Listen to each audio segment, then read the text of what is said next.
All right, so welcome back to Module 2. Let's define dominance. That is, if I can achieve one thing inside this module, it would be the definition of dominance, what it really means for you. If we can do that, I'll be happy. All right, that's my goal for this.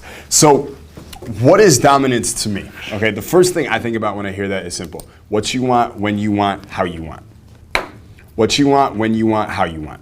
If you're doing that, you're living dominantly. You're living a dominant life. You're being a dominant human being. All right, so, and of course, I'm going to talk about this in a second, but there is a big difference between dominant and domineering. Two completely different things. So before I break that down, let's look at this, okay? The Latin root of the word dominance comes from this, okay? It's a word, it's called dominus, okay? And what it means is master, okay? The actual root, the D-O-M of dominant, it comes from the Latin root, it means master, okay? Words from the Latin dominance have something to do with being someone's master. Has something to do with being someone's master, okay? Now, who do you think that someone is? Being someone's master, okay?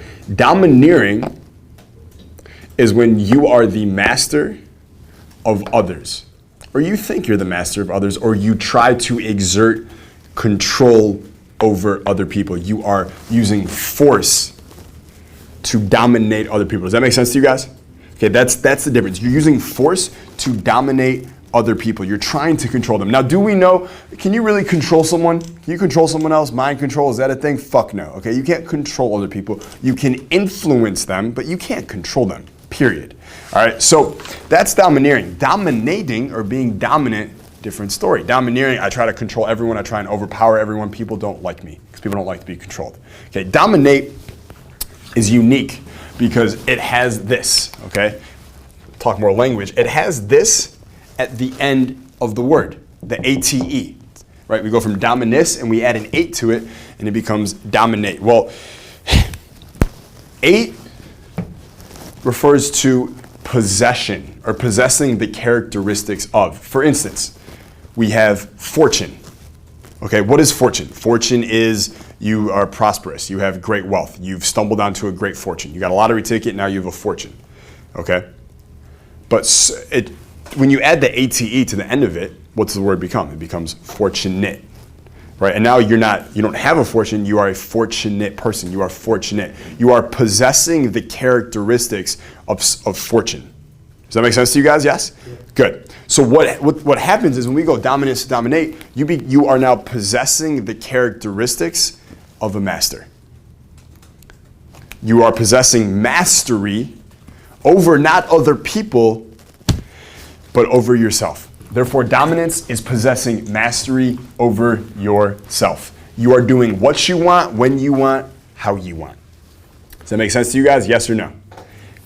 I heard yes, all right? It's when you possess mastery over yourself. Okay, because we've all had those times where, anyone here ever felt a time where you were maybe not being taken advantage of, but you felt like someone was kind of pushing you around, not like physically, but maybe verbally, they were exerting some of their will over you and you weren't in a great state and you just kind of let it happen? Who's ever had that happen? Me too, of course, right? Were we being dominant in that moment or were we being dominated? We were being dominated in that moment, okay? We did not, because we didn't stand up for ourselves like we knew we should, that means we did not possess mastery over ourselves in that moment. We let someone else's reality dictate ours, and we lost that self-possession. Does that make sense to you guys?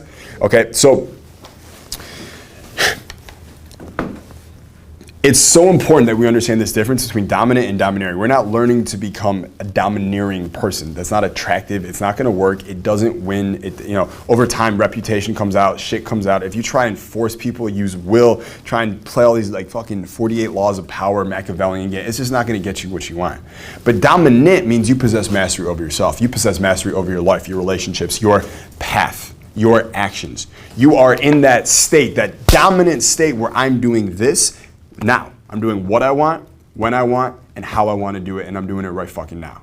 It's that cutting through, right? That straight cutting through. That's what dominant is. And when you bring that to the table, when you bring that version of yourself to the table every single time, in every interaction, with every piece of work you do, every time you go to the gym, everything you do, it's these little building blocks, these little Kaizen thing, and it just adds up and adds up and adds up. And not only does your life become amazing, but it becomes your default setting at the same time. Yeah. I want to add something I think that would really help. Ryan and I always talk about that what we learned from you that is a lot different is that you're building us as the person to where we don't need up all the pickup skills. Mm-hmm. So many people get stuck in this pickup stuff, and there's a lot of information out there on that, versus what you teach is how to just become the fucking guy, you know? And we talk about that all the time, and we use that through stories to influence all the time. Yeah. It's about growing into that person versus like learning all these fucking tricks and shit. It's like you were just talking about. Yeah. No, it's exactly right. And it's the difference a lot of times between like being and doing, right? There's such a key distinction between being and doing. Are you doing things, pick up things in this example, to present yourself as a facsimile? I love that word. As a facsimile of the guy. You guys know what facsimile means? Okay, facsimile, it's just a false representation that appears like the real thing. So a print of a Picasso is a facsimile of a real Picasso. So are you doing things, saying little lines about your stripper ex-girlfriend or whatever, that make you appear to be that guy, or are you actually just being that guy? Are you actually that guy? Because this guy who will use the tricks, like the pickup tricks in that example, it will work for him some of the time. It will get him the girl some of the time. He'll lose her eventually. Oftentimes, he'll feel guilty a lot of the times. He'll have all kinds of internal emotional baggage he won't understand. He will be scarce-minded. He will take a lot from people. He won't be an attractive human being. He will only know how to pretend to be an attractive human being, which will not last long term. It just doesn't, right? Much easier, because then also you're like balancing plates. You're like telling other people things about you that aren't true. So now you're balancing lies, and that's like a whole fucking, you don't want to go down that path. Like, well, what did I lie to her about that I didn't lie to her about? And you're trying to remember all your lies, and then you're lying to yourself, right? And who do you lie to? People you don't respect. And if you're lying to yourself, do you respect yourself, yes or no? No. So now you don't have self-respect either. Where the fuck did that go, right? Now you have the facsimile of self-respect. So it's much better and it's much easier just to be that guy and to grow into that guy and become that guy. Right? Because then you don't have to worry about the lies. You have total self-respect. You're completely authentic and genuine with everyone that you interact with. And you're the fucking man. Okay, you're the fucking man. You're the most dominant version of yourself. So dominance is possessing mastery over yourself. Okay, so this means at those times when you're tired, like really a lot of it comes down to a lack of energy, doesn't it? A lot of it comes down to, like, for instance, we're talking about that example. I don't know what you guys were thinking about, but when you had that moment where that person exerted their will over you and you just let it happen, I can probably guess you were tired. If you were in an amazing, energetic, positive, aggressive, resourceful state in that moment, you probably would have made a stand. You probably would have stood up for yourself, right? But it just came down to being tired. Well, dude, part of self-mastery, having mastery over yourself, being dominant, is taking action when you're tired. Maybe it means standing up for yourself in that moment, or maybe it means doing something else to give yourself the energy that you need to then stand up for yourself in that moment. Where you don't even have to think about, oh, he's doing this, I need to stake my ground, I need to put my shoulders up here. No, you just do it because that's who you are. Okay? Another thing that I learned from you, that you talked a lot at the iStatus Summit, you talked about the 3-hour reminder for state Yes. control and everything. Dude, I got to this presentation I was working on, and I was just not feeling it. And then that reminder came in, and I was like, oh, okay, yeah, perfect timing. Went outside, spent 10 minutes just reworking my entire physiology. Went back and just gave one of the best things I've ever done. So it was fucking awesome. That's fucking great. The state's so important, the physiology and all that shit. It's probably the most important thing.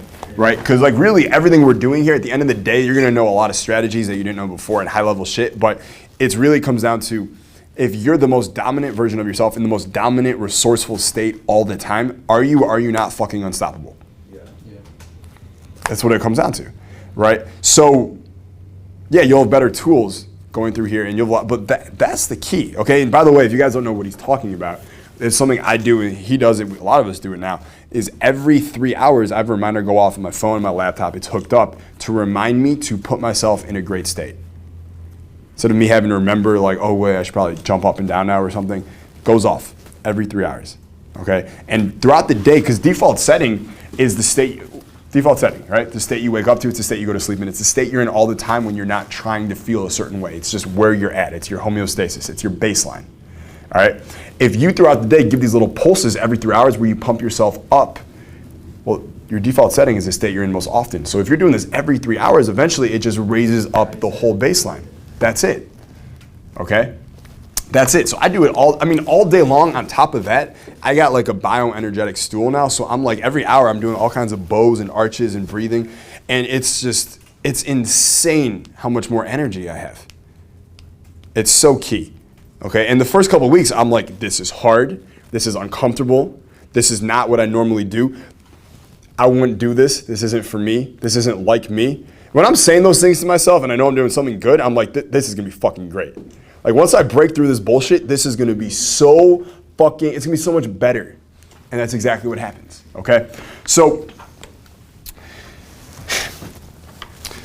yeah, I don't need to talk about that. I had an example in here about this guy I knew years ago in San Diego who, he wasn't dominant, he was like the domineering type. And it was like, I don't know, I used to like, it's just one of those things when you meet someone who like tries to use like force instead of power, tries to be more domineering in situations where, by the way, how do you deal with someone who's really domineering in a social situation? Just ignore them. Ignore them? Sure. What else? Give them respect, I think. What are they? Well, here's the thing.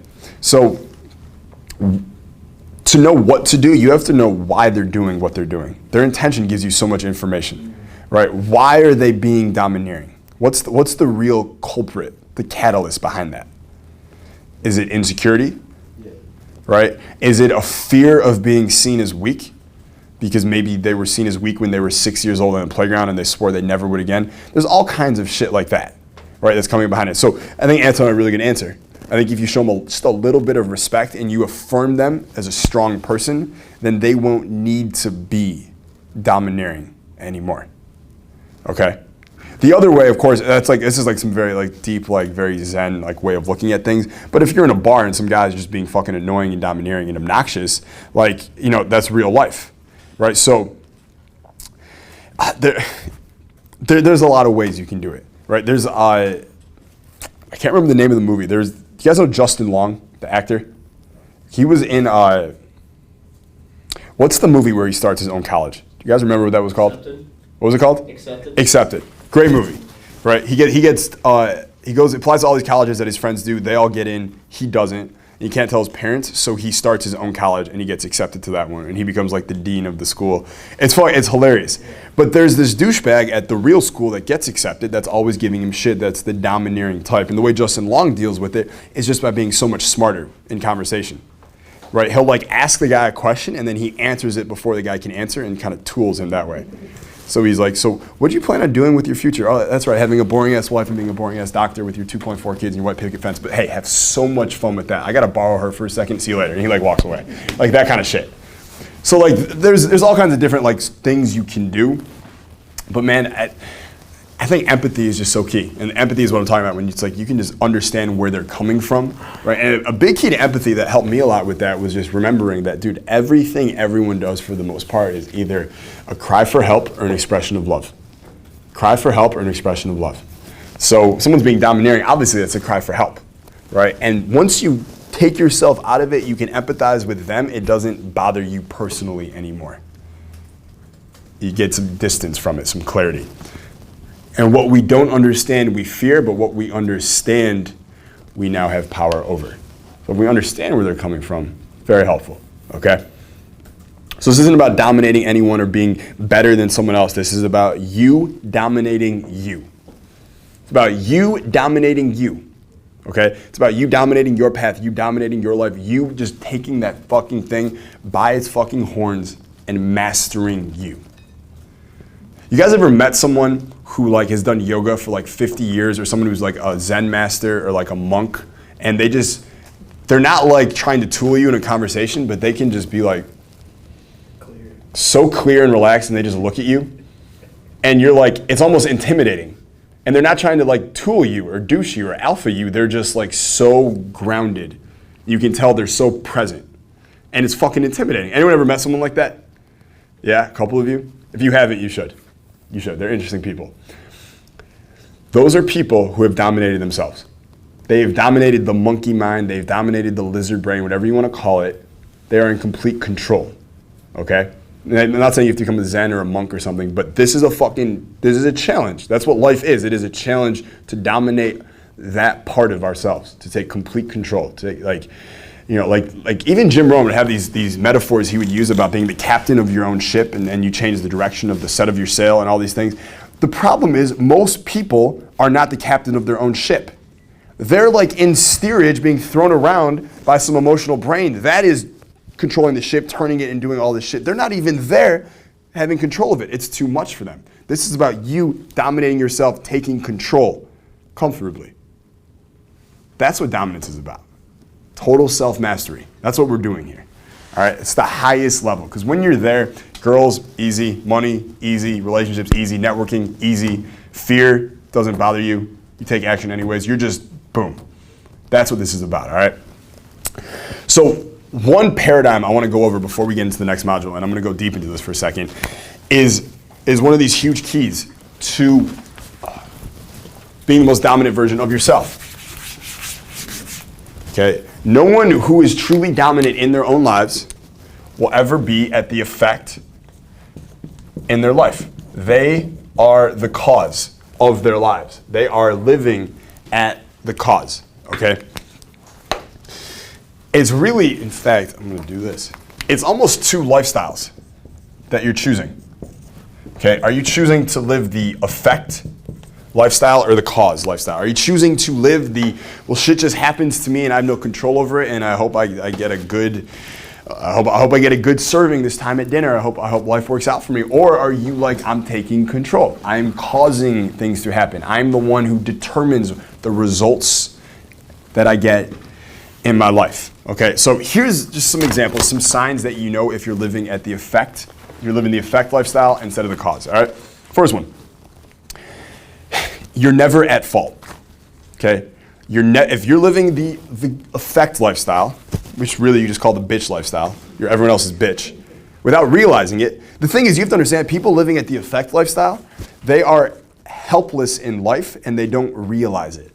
They really truly believe, like someone, like you might be listening right now, living at the effect lifestyle, thinking like, oh, those fucking effect lifestyle losers, like sucks for them. Not realizing you are there in a lot of areas in your life because you've rationalized and convinced and put so many layers over it that you don't even recognize it anymore. Okay?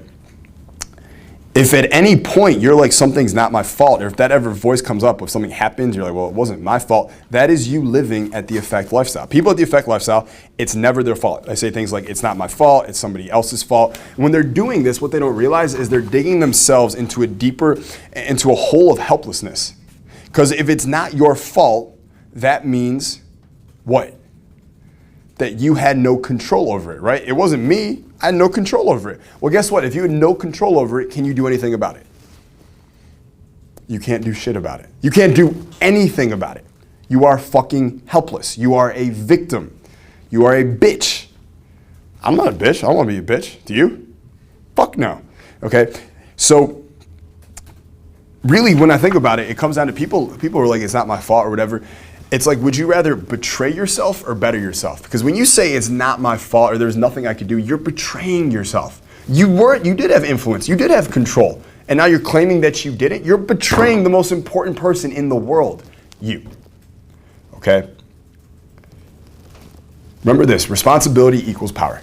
Okay, responsibility equals power. And when you have no excuses, you're living at cause. Okay, when you have zero excuses about shit. No excuses. You're terrible at making excuses. In fact, you suck at making excuses so much, you haven't made an excuse since Clinton was in office. That's when you know you're doing it right. Even when it wasn't your fault, it's still your fault. In my life, I'm like, it's all my fault. So when we win, it's all my fault too. Okay? It's all my fault. It's all in my control. It's all in my responsibility. It's all within my power to influence. Does that make sense? Yes or no? Okay? If you're living at the cause lifestyle, number 2, you believe that you are not in control of your destiny. Okay, you believe to an extent that you are not in control of how this business venture is going to work out. You are not in control of if you really lose this weight or not. You are not in control is if you're able to network and connect with that person or not. You think you're not in control, okay? You hear this a lot, like especially when I lived in Hollywood. I remember there's a lot of girls I met like this, but there's one in particular. She was a waitress at the Bungalow in Santa Monica. It's a really cute waitress, and she would tell me about how, like, on some nights she wasn't working, she would drive down to like an hour away to some studio in Hollywood to record with like a bunch of producers, and she's working on her music video and this and that. And she would always say things like, I'm just waiting for my shot. I'm just waiting to be discovered. Okay? I'm waiting to be discovered is an effect lifestyle mindset. It implies that you are here, just bouncing along in Hollywood, you want to be a star, and you're waiting for someone up there to come down and discover you and just give you everything you want. Here's your little rich girl dog that you keep in your purse. Here's your expensive handbag. Here's your little Ferrari Maserati, right? Here's your black card. And now you're discovered. Now life is great. You're waiting to be discovered. Well, you're waiting to be discovered. You're gonna be waiting a long fucking time. In fact, you're gonna be waiting forever, okay? People at the cause lifestyle are gonna be like, I understand there's things I can't control here, like this person hears me or doesn't hear me, but I am every day taking action, setting plans for how I'm going to connect with this person, get my music in this person's hands, create a winning song that I know will gain traction using social media. They're constantly putting things into motion to make that happen instead of waiting for that to happen. All right, and maybe their plan of how I'm gonna make this happen, that might work, but also that shit might not work. Sometimes it doesn't work, but guess what? Other people then see you taking all this action, doing all these things, and they just admire that, and then they give you a shot because of that. So there's a lot of ways to go about it, but waiting to be discovered is one of the worst, strategies that you could ever have. Like, I even hated it. Just like I don't do it anymore, but I used to, because by the way, this isn't like binary. Parts of your life you're living at the cause, and parts of your life you're living at the effect. Right now, every single person in this room and you at home, me, myself included. Okay. But there'd be times where I'd be like waiting for someone to text me back or waiting for someone to call me back. Okay, anytime you're waiting like that, you're being at the effect, period. Maybe you are waiting for her to call you back. Maybe you are waiting for that person to text you back. But instead of waiting, couldn't you be pursuing more options and more opportunities at the same time? When you're waiting for that one person, you have put all your fucking chips into that one basket, all your eggs in that basket. Not a good way to go. Right? Okay, put some eggs there. When that thing's ready to pop, it'll pop. Let me go here, and let me go here, and let me go here. And I'm gonna keep doing this. It's a big difference, right? And it's like Machiavelli talks about in The Prince how he didn't use the same analogy, but I got the analogy from reading that book where he talks about how like a prince before he became king, if he wasn't practicing how to be a good king as a prince, he wouldn't be ready when the crown came, right? It's like a boxer who is an amateur and wants like a pro fight and he's waiting for like his title fight. Well, if he's just sitting around waiting for his title fight and then when he gets the call, then he'll start training for it, he won't be ready. That's not enough time. Even when he's an amateur and waiting for that title fight to even be announced or even to get it, he should be training like he has the title fight coming up so when he does get it, he's ready. Okay, that's the difference between cause and effect. Okay, passion over passiveness. So third thing, how to know you're living an effect lifestyle, okay? Here's a big one, and I've only recently discovered this, okay? You say the word should a lot, okay? Should is a near guaranteed sign that you are living at the effect of things, okay? I should really go to the gym. I should really read that book. I should really start my online business. I should really write that copy. I should really make that call. Yeah, I should really get the dog's dinner. I should really. I should really means you're not doing it. Either you are or you're not doing it. Either you're starting that online business or you're not. Either you're reading that book or you're not. Either you're feeding the dogs dinner or they're gonna fucking starve, okay?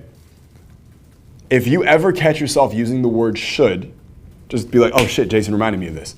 it means you're living in a passive mode in that moment. You're living an effect lifestyle in that moment, not a cause lifestyle. And the more times you can catch yourself throughout the day, throughout the week, throughout the month, and you make that shift from effect to cause, guess what? Over time, you're just gonna be at the cause almost all the time, right? You just kind of remove that bullshit when it happens, and eventually it doesn't keep coming back. It's not like a weed where, like, if you pull weeds from the garden, will they eventually grow back?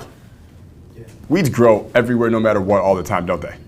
Right? But this isn't like weeds, okay? If you make that one shift, that one little moment, like, wait, why am I sitting here saying I should really read that book? I should just read the fucking book, right? And you make that shift, and you go sit down and you do read the book. The more times you can make that shift you make, eventually it becomes a habit, and then you just at the cause all the time. All right, number 4, you see problems as catastrophes. Okay, people living the effect lifestyle see problems as catastrophes. All right, I had a friend a couple weeks ago, this girl who lost her cell phone. Okay, and she didn't have her contacts backed up. You would have thought that aliens were coming here and blowing up everything. Completely. Okay, this is awful. My life is over. How can I ever go back? I'm done. Fucking finishing this town. Like, it's hilarious. Okay, she was seeing problems as catastrophes. So you see problems as catastrophes. Okay, you're stuck instead of proactive. All right, so in that situation, like, who here has had something happen to them, like maybe life threw a curveball or something unexpected in the last couple weeks, and it kind of fucked with you? Let me see a show of hands. You too? No? Okay, good. Four out of 5. Yeah, you're just fucking killing it. You can teach this one after, all right? So 4 out of 5. So in that moment, who here got, at least at the beginning, like you got a little freaked out. Your emotions like ran a little high. You tripped out. Okay. Is that normal? Yeah. Yeah. At first, that's always going to happen. All right. Now, I can tell you this: the more emotional and emotionally charged experiences I've had, the less and less effect that they have on me when they come later on. Okay, this is what Dan Pena talks about with making deposits in your emotional bank account, right? Those like whatever you had in the last couple of weeks, and it was emotional or whatever, if you turn into it instead of away from it, the sheer fact of you turning into it creates a big deposit in your emotional bank account, meaning the next time something happens that's emotional, it's not gonna bother you as much as it did before. And every single time it gets happened. This is why you see guys like, who let's say they're still single and like they're 48 or in their 50s and they're dating younger girls, like, and a girl, some shit happens, like they don't take it nearly as hard as a 22-year-old guy, because they've been beaten down so many more times and gotten back up that it just doesn't bother them anymore. They know how to take a punch. If you've never been punched before, it hurts. But if you've been boxing for 10 years and you get hit, it doesn't really bother you as much. It still hurts, but your perception of it and how it affects you is completely different. Okay, so that's part of it, right? So people who are living at the effect, they never make any deposits in their emotional bank account because it's never their fault. They're always turning away from their problems, so they have no deposits in their emotional bank account. So every little thing bad that can happen isn't a problem, it's a fucking catastrophe. All right, and if I were to look into your brain, it would look like this, okay? This is what happened, okay? And it's about that big, but in your brain,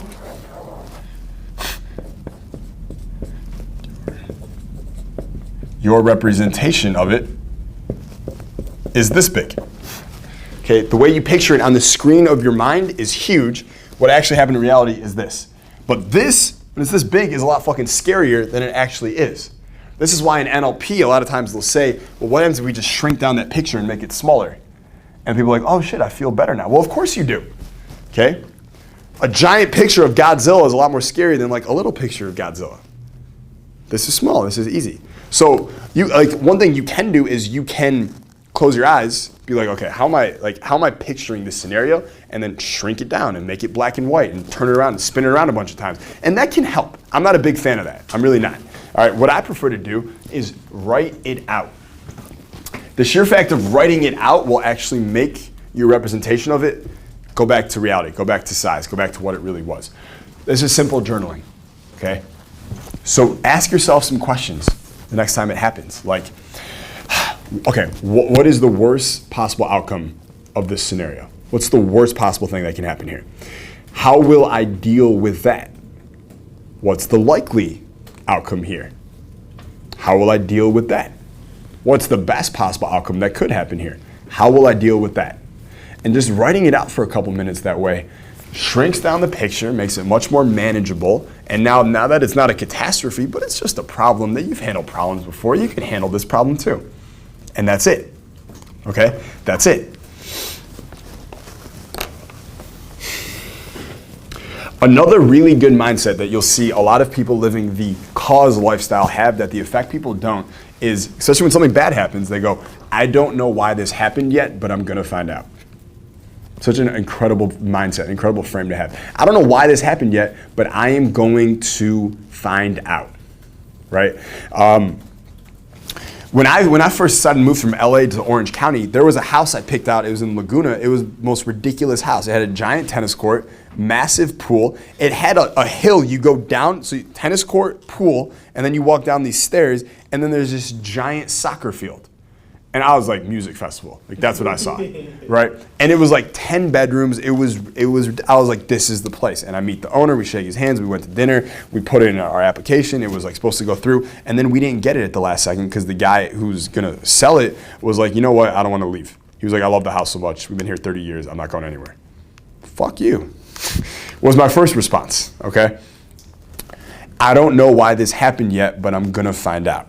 All right, so I kept looking for more houses, and eventually I found the right one in Newport Coast, and I love where I live. It's the best, okay? It worked out. If I'd gotten that first house, never would have gotten the second house, all the things that came from the second house that never would have happened.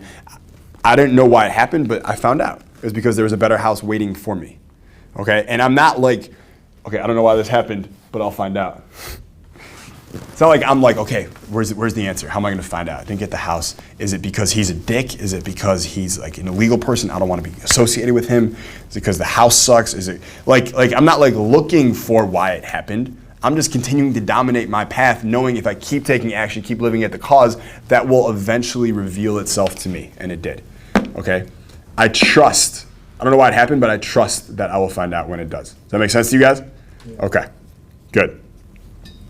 Here's another one. People living the effect lifestyle. They think revenge bears fruit. Okay? They think revenge bears fruit. They'll say things like, wait till he gets it, then he's gonna really regret this one. They're gonna really regret ever saying that, ever doing that. Listen, if they're like, wait till he gets it, he'll really regret it. No, he doesn't. He won't. He won't regret it. She won't regret it. They never will regret it. Just stop thinking that like first of all, if someone did you wrong and then they regret it later, how does that help you at all? What changes in your life as a result? How does your life get any better because they regret it? All we have is one person who's more unhappy in the world. That's all that happened. It doesn't serve anybody, right? If someone did something negative, guy or girl, that is their punishment. That's their punishment right there. Them doing something negative, I know deep down it pains them. I know deep down they have guilt. I know deep down they have shame. I know deep down that there's a lot of shit going on there. And if they did something negative, that's just gonna make it even worse for them. That's their punishment. I don't have to worry about their punishment. Nature takes care of that for me. Okay? The best revenge is massive success, said Frank Sinatra. Okay? And Jason Capital said the best revenge is massive dominance of your path, okay? Just dominate your path and only your path here. Don't worry about them, and that will be the best revenge that you can take. Your massive success, I assure you, will be massive, massive pleasure for you because you dominated your path. I mean, even today, I can't tell you how many messages and little DMs and stuff I get from guys and from girls that used to know me, that don't know me anymore, who we knew each other, but I didn't think they were like very good people. Maybe like when I was younger, they may have made fun of me for like certain shit. And now they're like, so proud of you, man. Amazed at what you're doing. I can't believe you're famous now. Like shit like this, right? And truthfully, I wish I could be like, I fucking love it. Like fuck them. I don't give a shit. I don't know. I thought like when I was younger and all my friends would be partying and I'd be playing basketball, I would say things to myself like, dude, just wait till I'm in the NBA. and they're fucking bored in their lives and they're 26 or whatever, they're gonna be so fucking jealous. I would say things like that, thinking like that was like motivating, right? Anyone ever said anything like that to themselves when you're like working hard and other people aren't? Yeah. Well, guess what? I'm not playing in the NBA, but my life is pretty fucking good. I don't give a shit about them. I didn't realize that when I was 16. Like, wait, Jason, if you are in the NBA at 26, do you really think you're gonna, like, aren't you gonna be like focused on like winning games and your coach and like your city? Not like those kids from high school feeling bad that they didn't respect you? Like, it never occurred to me. It never occurred to me that 26-year-old NBA player was gonna be a different person than 16-year-old working hard in the gym. We never think about that stuff. But again, like we talked about, the sheer fact of you changing and growing means you're gonna be a different person when you get there, okay? So, the last one, okay? The effect lifestyle. A lot of them think that people are out to get them. Okay, people are out to get you. Again, if people are out to get you, what does that imply? They have control over you. They're gonna do things to me and I don't know what they're gonna be doing, but they're gonna do them to me. They're gonna touch me in weird ways, invisibly. They're gonna take money out of my pockets from a mile away. They're out to get me. They have control over me is what they're saying, okay? And a brother of this is that people are always watching you. People are always focusing on you, right? People are out to get me. They're always focusing on me. They're over there whispering about me. They see me. They're watching me. They're judging me. Same thing.